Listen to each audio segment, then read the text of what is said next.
Okay, so here's where the issue begins. This little battery switch here, it has a try me and play. On try me, it doesn't seem to work quite right.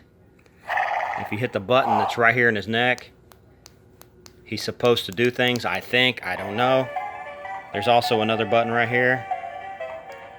I don't know what it does, but anyway, I don't think he acts quite right. I think he reacts to movement sometimes too, but online what I read with try me,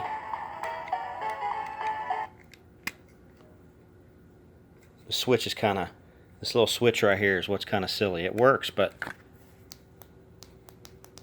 I'm not seeing it do anything like that. But if you put him on play,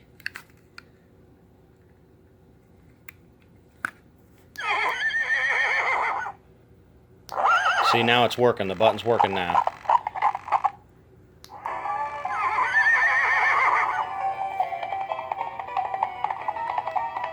So now it's working on try me. So again, the power button kind of acts crazy.